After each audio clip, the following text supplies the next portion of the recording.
Konnichiwa les gens, c'est Akira, j'espère que vous avez du pied aujourd'hui. Alors aujourd'hui on va commencer avec ma première vidéo manga. 3 mangas à ne pas louper et à voir à tout prix. On commence par un gros coup de cœur, The Promised Neverland. The Promised Neverland est un manga horreur et science-fiction qui a eu droit à son adaptation animée sortie cette année le 11 janvier. Ce manga nous raconte l'histoire de 3 personnages, Emma, Norman et Ray, qui vivent des jours paisibles dans un orphelinat avec leurs petits frères et sœurs. Ils sont éduqués par maman, une femme qu'ils considèrent comme leur mère. Tout se passait bien jusque-là, mais un soir, tout bascule, lorsque Emma et Norman découvrent la terrible vérité qui se cache derrière leur petite vie tranquille. C'est alors qu'ils doivent absolument s'échapper de l'orphelinat, s'ils ne veulent pas mourir.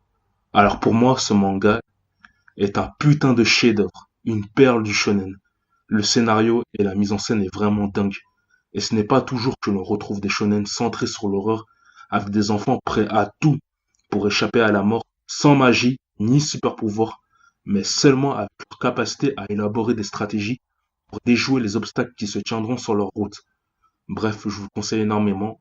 Ce serait vraiment dommage de passer à côté d'une pépite comme The Promised Neverland. Passons maintenant au second manga, JoJo's Bizarre Adventure. Alors, JoJo's Bizarre Adventure, c'est un manga qui tourne autour des aventures de la lignée des Joestar. Chaque partie, de la première à la 8e, nous raconte les aventures d'un descendant de la famille Joestar, comme étant le nouveau protagoniste principal. La première partie commence à la fin du 19e siècle, lorsqu'un jeune orphelin du nom de Gio Brando est recueilli par la famille de Jonathan Joestar. Le protagoniste de l'histoire aussi appelé Jojo. Dès le début, Jojo ne s'entend pas avec Gio, et Gio a pour seul objectif de voler l'héritage de Jojo. C'est alors que des années plus tard, Gio trouve un masque de pierre aztèque, qui est l'élément déclencheur de tout. Gio se transforme en vampire et crée alors une armée de zombies pour conquérir le monde. Jojo devra donc l'arrêter. La grande force de ce manga, c'est qu'il se renouvelle toujours. Le thème et l'histoire changent à chaque arc. On passe de l'horreur à un côté Indiana Jones et même de la mafia dans la 5e partie. Voilà pourquoi j'adore cette œuvre. L'histoire ne reste jamais la même. Je recommande donc de lire le manga ou de regarder l'anime. Et on finit avec le 3e et dernier animé, Mob Psycho 100. Mob Psycho 100 est un manga écrit et dessiné par One, l'auteur de One Punch Man. Dans ce manga, on suit l'histoire de Kageyama Shigeo, surnommé Mob. Mob est un collégien un peu mou et lent, et n'a aucun ami. Mais ce qui est spécial avec ce garçon, c'est qu'il possède des pouvoirs psychiques. Il peut faire, par exemple, voler des objets, plier des cuillères sans même les toucher, et même exorciser les esprits, et bien plus encore. Mais ce n'est pas son but. Ce que veut vraiment Mob, c'est pécho la fille la plus belle du collège.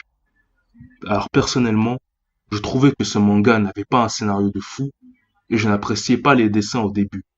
Puis j'ai fini par m'y habituer. Mais ce que j'ai vraiment aimé dans Mob Psycho 100, c'est les combats. Les pouvoirs de Mob rendent chaque combat spectaculaire, et l'animation est incroyable. Dans chaque gros combat, même l'humour des personnages est drôle. Bref, je tenais vraiment à mentionner ce manga, même s'il ne m'a pas autant marqué que les 2 premiers. Et voilà, cette vidéo est maintenant terminée.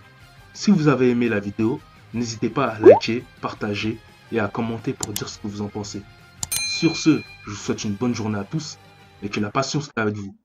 Jana.